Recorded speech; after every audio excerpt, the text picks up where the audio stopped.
তাহলে প্রেমের কবিতা কি করে উচ্চারণ করব আমরা? আমরা সৌরেন্দ্রনাথ ঠাকুরের যখন বইটা উল্টাচ্ছি, আমরা যখন সঙ্গীত রত্নাকর উল্টাচ্ছি, আমরা যখন সঙ্গীত সমীক্ষা উল্টাচ্ছি, আমরা যখন কণ্ঠ সাধনা উল্টাচ্ছি, তখন দেখতে পাচ্ছি এই সমস্ত বইয়ের কোনো কোনো জায়গায় আমাদের ভিবজিওরের কথা আছে, বেনি আসহকলার কথা আছে, রঙের কথা আছে। প্রেম মানে হচ্ছে মধুর রসের কবিতা। মধুর রসের কবিতা কখন আমরা কোন জায়গা থেকে উচ্চারণ করব তার একটা ফর্মুলা আছে ওখানে। আমরা যখন সা উচ্চারণ করি, সা হারমোনিয়ামে সা যখন ধরি, সেই সায়ের রঙকে বলা হচ্ছে লাল। সা থেকে রেতে যখন আসছি, তার মধ্যে 4টে শ্রুতি আছে। সেই 4টে শ্রুতির রং ক্রমাগত ধূসর হতে হতে রেতে গিয়ে সেই রং হয়ে যাচ্ছে সাদা, এবং যাকে বলছি আমরা, মানে বাংলায় বলি অফ হোয়াইট। সেই রে থেকে গা যখন যাচ্ছি, তার মাঝখানে 2টো শ্রুতির কথা আমরা পাচ্ছি, 7 স্বর 22 শ্রুতি। তাহলে মধুর রসের কবিতা যখন উচ্চারণ করব, সেই উচ্চারণের কথা বলা হচ্ছে তার রং হবে সাদা, অর্থাৎ রে। যে কোনো জায়গা থেকে যে কোনো কিছু উচ্চারণ করতে পারি কি? আপনারা ভেবে বলুন। আমার মনে হচ্ছে আমি এভাবে বলবো, আমি এভাবে খুব স্বচ্ছন্দ। 1000 বছর ধরে আমি পথ হাঁটিতেছি পৃথিবীর পথে। খুব মিষ্টি লাগছে না শুনতে? আমি এইভাবে বলবো, 1000 বছর ধরে পথ হাঁটিতেছি এই পৃথিবীর পথে। খুব মিষ্টি লাগছে শুনতে? যে কোনো ভাবে যে কোনো স্বর উচ্চারণ করা যায় কি? আপনারা বলুন।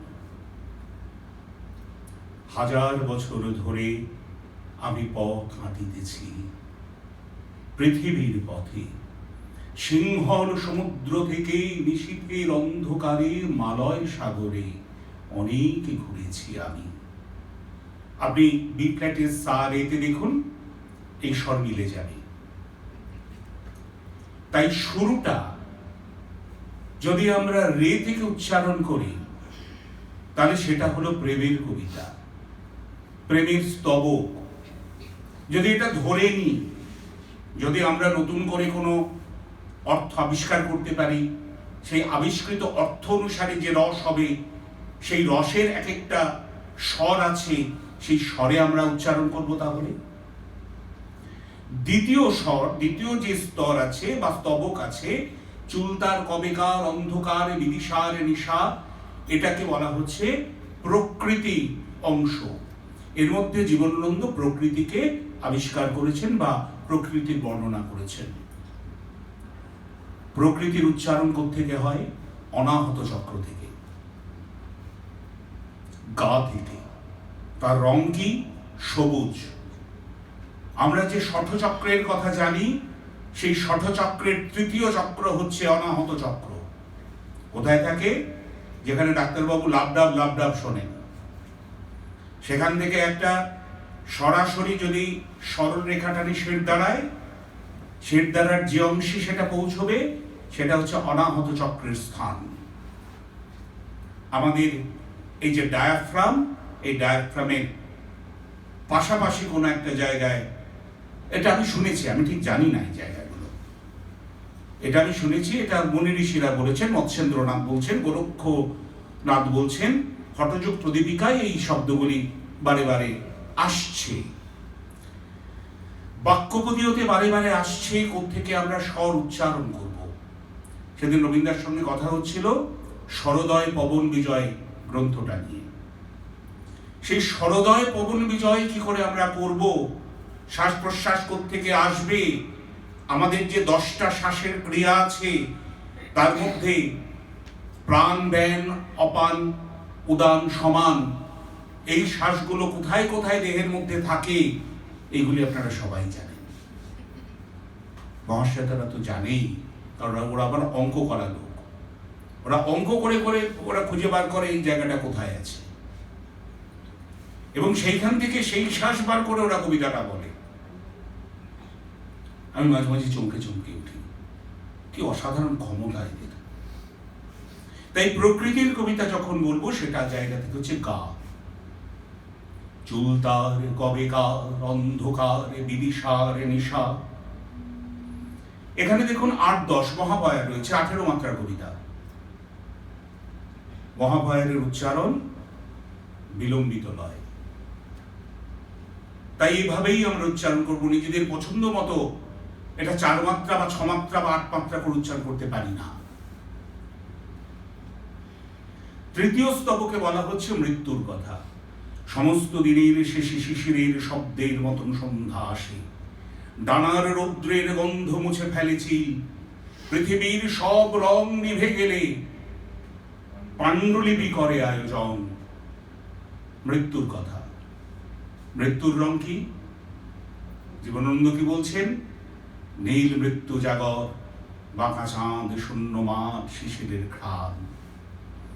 মৃত্যু নীল থেকে বেগুনি, নী থেকে ধা, ধা থেকে পা।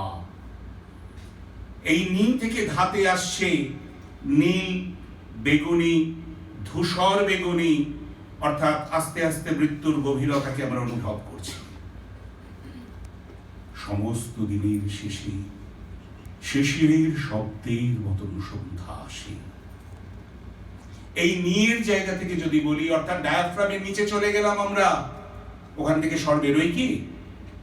আমরা বলি নাভি থেকে উচ্চারণ করো, না, নাভি থেকে কোনো স্বর বেরোয় না, বিজ্ঞান সেটা বলে না। আমরা ডায়াফ্রামকে হাওয়া দিয়ে যতটা নিচে নামাতে পারি, সেখান থেকে স্বর ছিটকে ওঠে। তাই জন্য যেটা উদারাম উদারা তারা বলছি, সেই উদারার নিচে যদি চলে যান, যদি মন্দ্র সপ্তকে যান, আমি জানি না অতিমন্দ্র সপ্তক হয় কিনা, অতিমন্দ্র সপ্তকে যদি যান, সেইখান থেকে যে স্বর উঠবে, সেইখানে উচ্চারণ করুন, সমস্ত দিনের শেষে শিশিরের শব্দের মতন সন্ধ্যা আসে। 3টে স্বর আর 7টা শ্রুতিতে কবিতাটা উচ্চারণ করুন। কবিতাটার নির্মাণ হবে আপনার মতন, কাউকে অনুসরণ করতে হবে না। আজকের ভাষায় কপি পেস্ট করতে হবে না, নিজেই আবিষ্কার করবেন নিজের স্বরকে। এটা হলো আবৃত্তি নির্মাণের একটা ধাপ আমার মতে। অবশ্যই আপনারা এর বিরোধিতা করবেন, একমত হবেন না, নিজের নিজের মেধা অনুসারে সেগুলি ব্যাখ্যা করবেন, এবং আমরা মুগ্ধ হয়ে শুনব। তার জন্য পরের অনুষ্ঠানগুলি আসছে। 4 তারিখ আমাদের আবার অনুষ্ঠান আছে, 8 তারিখ আবার আমাদের অনুষ্ঠান আছে। এইগুলিকে মাথায় রেখে আপনারা যারা আসবেন, তারা আমাদের ব্যাখ্যা করে শোনাবেন, মানে করে শোনাবেন, কবিতাটা করে শোনাবেন। পরের কবিতাটা আমার দিকে বড় বড় চোখ করে চেয়ে আছে দিদিমণি। রাত্রি। এই কবিতাটা খুব কঠিন কবিতা বলে বাজারে প্রচলিত। নীলাদ্রি শেখর বসু আমাদের এই কবিতাটা শিখিয়েছিলেন 83 সালে কোনো এক রবিবারের সকালে। 3 তলার ঘরে আমরা বসেছিলাম, ক্লাস হচ্ছে। উনি বললেন, আজকে জীবনানন্দের একটা কবিতা তোমাদের আমি করাবো। ডিকটেশন দিলেন, আমরা 2টো স্তবক বা 3টে স্তবক কিছু একটা লিখলাম। সেখানে তিনি ব্যাখ্যা করছেন, হাইড্রান্ট খুলে নিয়ে, হাইড্র্যান্ট নয়, হাইড্রান্ট। হাইড্রান্ট খুলে নিয়ে কুষ্ঠরোগী কি করে জল চেটে নেয়, তার ইতিহাসটা কি? ইংরেজ আমলে রাস্তা পরিষ্কার করা হতো জল দিয়ে, পরবর্তীকালে সেই হাইড্রান্ট গুলোকে বন্ধ করে দেওয়া হলো। সেইখানে মানিকতলা অঞ্চলের ঘটনা, এটা স্যারের মতেই, স্যার এটা বলেছিলেন, আমি জানি না এর ইতিহাসটা কোথায় রচিত হয়েছে। মানিকতলা অঞ্চলে, মানিকতলা থেকে যে রাস্তাটা বিধান সরণের দিকে গেছে, সেই রাস্তায় ডান দিকে হাইড্রান্ট আছে, যেটা মানিকতলা বাজার বলে পরিচিত। সেইখানে ঘটনাটা ঘটেছিল। কুষ্ঠরোগী সেখানে জিভ দিয়ে জল চেটে নিচ্ছিল। সেইখানে দুপুর রাত নগরীতে দল বেঁধে নামে একটা মোটর কার গারলের মতো গেল কেশে। জীবনানন্দ শহুরে সভ্যতাকে খুব বেশি গ্রহণ করতে পারেননি কোনোদিন। তার ব্যক্তিগত জীবনেও এই ছবি বারবার এসছে। তিনি খুব সাধারণ ভাবে পোশাক পরতেন, ধুতি পাঞ্জাবি। তার স্ত্রী তাকে একটু বেশি সাজুগুজু করতে বলতেন। তিনি একদিন বললেন, তুমি তোমার মতন পোশাক পরো, আমি আমার মতন পরব। এই নিয়ে আর আমরা কথা বলবো না। দেবীপ্রসাদ বাবুর বইটা যদি উল্টান, তাহলে চিঠিতে এই কথাগুলি তিনি কোথায় কোথায় লিখছেন সেগুলি পেয়ে যাবেন।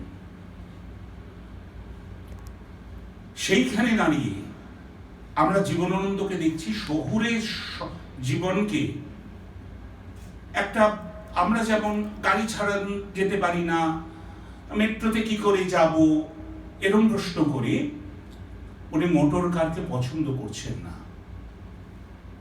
তিনি তখন রাসবিহারী অঞ্চলে বাস করছেন, উত্তর কলকাতায় কোনো একটা কবিদের আড্ডায় আসছেন, মাঝখানে রাস্তা হারিয়েছেন। অর্থাৎ তিনি ভুলে গেছেন কোথায় তিনি আসবেন। তিনি ওই অঞ্চল দিয়ে ঘুরতে ঘুরতে ঘুরতে ঘুরতে আবার চলে গেছেন টেরিটি বাজারে, বেন্টিং স্ট্রিটে। যাওয়ার কথা তার কলেজ স্ট্রিটে। রাস্তা খুঁজে পাচ্ছেন না। তাই তিনি বলছেন, আমিও ফিয়ার লেন ছেড়ে দিয়ে হঠকারিতায় মাইল মাইল পথ হেঁটে দেয়ালের পাশে দাঁড়ালাম বেন্টিং স্ট্রিটে গিয়ে টেরিটি বাজারে। চিনে বাদামের মতো বিশুষ্ক বাতাসে। এবার এই বাতাসে শব্দটা কি করে উচ্চারণ করবো? দুটো আ আছে, দুটো আ আছে, বাতাসে শব্দটা কি করে উচ্চারণ করবো? এটা প্রদীপ ঘোষ আমাকে শিখিয়েছিলেন। যেখানে আ থাকবে সেই আটা একটু বড় করে বলবে, আমাকে বলেছিলেন এই কথাটা। এবার বিশুষ্ক বাতাসে যখন আমরা বলবো তখন দুটো আ পাশাপাশি আছে, কি করে বলবো? এটা ভাবতে হবে যিনি কবিতা বলছেন তাকে। আমি চাইলেই প্রদীপদারকে অনুসরণ করতে পারি না, তার সে সামর্থ্য আমার নেই, তার সে পড়াশোনা আমার নেই, তার সে দম আমার নেই, আমি পারি না করতে। আমি আমার মতন, আমার সীমাবদ্ধ গণ্ডিতে আমি সেটা বজায় রাখবো। তাহলে জীবনানন্দের এই ইতিহাস, এই পছন্দ অপছন্দ জেনে যদি আমরা এই কবিতাটা বলতে বসি, তাহলে দেখব কি বিরক্তি নিয়ে তিনি এই শহুরে সভ্যতার কথা লিখছেন। তিনি বনদর্শনে পেয়েছিলেন দুদণ্ডের শান্তি। কলকাতা শহর নগরীকে অতিক্রম করে তিনি মহাপৃথিবীর দরবারে এসে উপস্থিত হয়েছেন। কিন্তু যখন এখান দিয়ে যাচ্ছেন তখন এই টেরিটি বাজার, চীনা বাজার বা ওই অঞ্চলে পরিবেশ তার পছন্দ হয়নি। যদি শরদিন্দু বন্দ্যোপাধ্যায়ের কিছু বই পড়ে দেখেন, দেখবেন সেখানে এই ওল্ড চায়না বাজার বা টেরিটি বাজার এই অঞ্চলে কি ধরনের সমাজ বিরোধী কার্যকলাপ হতো তার পরতে পরতে কাহিনী আছে। সে কথাটাই তিনি এখানে লিখছেন, খুব সংক্ষেপে, খুব সাংকেতিক ভঙ্গিতে। মোদির আলোর মতন তাপ চুমো খায় গালে, কেরোসিন, কাঠ, গালা, গুঞ্চট, চামড়ার ঘ্রাণ ডায়নামোর গুঞ্জনের সাথে মিশে গিয়ে ধনুকের ছিলাটাকে টান। এবারে ধনুকের ছিলা টান টান অবস্থায় কি করবে? টান রাখে মৃত জাগ্রত পৃথিবীকে, টান রাখে পৃথিবীর ধনুকের ছিলা। ফিরে যাচ্ছেন অতীতে, 5000 7000 বছর আগে। শ্লোক আওড়ায় গেছে মৈত্রী কবে, রাজ্য জয় করে গেছে অমর আত্মিলা। তাহলে ইতিহাসে কোথায় ছিলেন? সমাজ বাস্তবতায় কোথায় ছিলেন? কোথায় তিনি ফিরে গেলেন? তার এই গতাগতি আলোর গতির চেয়ে কি খুব কম? হাজার হাজার মাইল তিনি অতিক্রম করে যাচ্ছেন, হাজার হাজার বর্ষ তিনি অতিক্রম করে যাচ্ছেন সেকেন্ডের ভগ্নাংশে। তাহলে আমরা কি করে অতিক্রম করব? এই দুটো স্বর কি এক হওয়া সম্ভব? ভেবে দেখুন আপনারা, আবৃত্তি নির্মাণ এইভাবেই হয়, ভাবতে ভাবতে। তারপরে কি বলছেন? নিতান্ত নিজের সুরে, এই জায়গাটা আমরা লক্ষ্য করব। নিজের সুরে কিন্তু আমরা সে অর্থে গান গাই না, আমরা যদি গীতিকার বা সুরকার না হই। গান নিতান্ত নিজের সুরে ওপরের জানালার থেকে গান গায় আধো যে কি ইহুদি রমণী। এই আধো জায়গাটা মদিরার প্রভাব। সেইখান থেকে তিনি গান গাইছেন। পিতৃলোক হেসে ভাবে, পিতৃলোক মানে আমরা তো পিতৃলোক এখন পুজো করে দিচ্ছি। নরক, সপ্ত নরকের কথা আছে শাস্ত্রে, 64 নরকের কথা আছে, আবার 84,000 নরকের কথা আছে। সেই পিতৃলোক হেসে ভাবে কাকে বলে গান, কাকে বলে সোনা তেল কাগজের খনি। সারাদিন রাত আমরা টাকা টাকা টাকা টাকা টাকা টাকা করে যাচ্ছি, সোনা তেল কাগজ কি খুঁজে যাচ্ছি সারাদিন রাত। কাকে বলে গান খোঁজার চেষ্টা করছি না, খুঁজবো আমরা নিজেদের মতন করে। তারপরে স্তবক, ফিরিঙ্গি যুবক কটি চলে যায় ছিমছাম। কোথায় যায় তারা? ছিমছাম হয়ে কোথায় যায়? ওই অঞ্চলে কি আছে সে অঞ্চলের ইতিহাস কি খোঁজ করুন, কলকাতার রাস্তাঘাট বইটা খুঁজে দেখুন। থামে ঠেস দিয়ে এক লোল নিগ্র হাসি, হাতের ব্রায়ার পাইপ পরিষ্কার করে, বুড়ো এক গরিলার মতন বিশ্বাসী। সে পাইপ নিয়ে ওখানে কি করছে? তার 4টে দাঁত নেই, প্রচুর মদ্যপান করেছে, তারপরে পান খেয়েছে, এই কষ দিয়ে বেয়ে পড়ছে খয়ের স্রোত, হা হা করে হাসছে, দেয়ালে ঠেস দিয়ে দাঁড়িয়ে আছে। কোন দিকে তাকাচ্ছে? সামনের দোতলার বারান্দায়। কি আছে সেখানে? খুঁজে বের করুন আপনারা। নগরীর মহৎ রাত্রিকে মনে হয়। রাত্রি কখন মহৎ হয়? রাত্রি কখন বিভৎস হয়? যখন আমি কোনো কষ্টে থাকি তখন রাত্রি বড় ভয়ঙ্কর, যখন আনন্দে থাকে রাত্রি ফুস করে চলে গেল। লিবিয়ার জঙ্গলের মতন। লিবিয়ার জঙ্গলে কি আছে?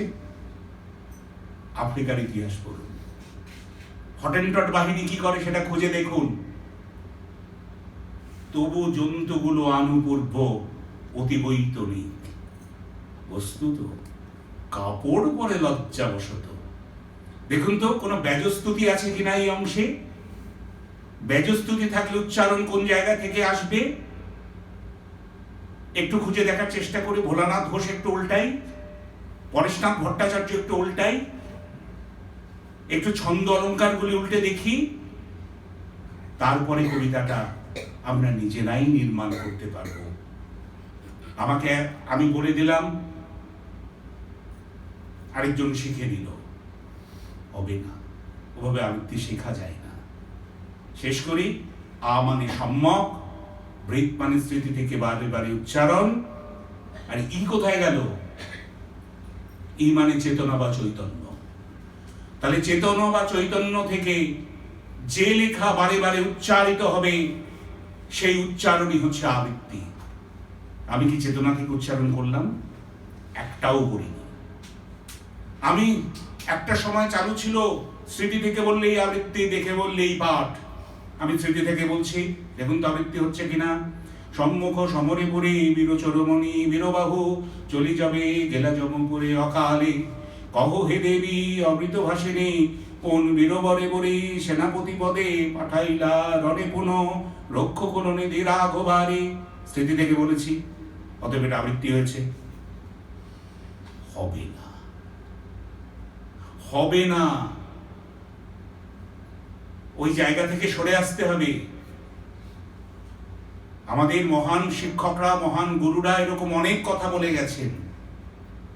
সবকিছু আমরা বদলে বদলে নিচ্ছি। বিজ্ঞান অনেক কথা বলে গেছেন, সেই বিজ্ঞানও কিন্তু প্রতিদিন সংশোধিত হচ্ছে। ফিজিক্স প্রতিদিন সংশোধিত হচ্ছে। ডাক্তারবাবুরা আগে যে ওষুধ দিতেন সেই ওষুধ এখন বাদ দিচ্ছেন, অন্য ওষুধ দিচ্ছেন। তাহলে আগে কি ভুল ওষুধ দিতেন? তখনকার মতন করে ঠিক ওষুধ দিয়েছেন, এখন বিজ্ঞান আরো উন্নতর কথা বলছে, সেই অনুসারে ওষুধ দিচ্ছেন। এখন বলছেন মহিলাদের জন্য এক ওষুধ, একই রোগে পুরুষদের জন্য অন্য ওষুধ। কেন বলছেন? নিজেদের কাছে নিজেরা প্রশ্ন করুন। তাই যে কবিতা একজন পুরুষ উচ্চারণ করবে, আবার তো ভুলভাল বলছি, বাস ভয়েসের পুরুষ উচ্চারণ করবে তার কবিতার নির্মাণ, ব্যারিটোন ভয়েসের যে পুরুষ উচ্চারণ করবেন তার কবিতা নির্মাণ, টেনর ভয়েসের যে পুরুষ উচ্চারণ করবেন তার কবিতার নির্মাণ সম্পূর্ণ ভিন্নতর। কন্ট্রাল্টো ভয়েসের যে মহিলা শিল্পী যে কবিতা উচ্চারণ করবেন, মেজো সোপ্রানো ভয়েসের শিল্পী সেই কবিতা সেইভাবে উচ্চারণ করতে পারেন না, সোপ্রানো ভয়েসের শিল্পী সেই কবিতা উচ্চারণ করতে পারেন না। তাহলে কে কি করবেন? ভয়েস অনুসারে, স্বর অনুসারে তাদের উচ্চারণ বিধি, উচ্চারণ রীতি, রেয়াজ রীতি, কবিতা পড়ার রীতি। আজ এই পর্যন্ত অনেকক্ষণ বিরক্ত করেছি, অনেকক্ষণ প্রলাপ বকেছি।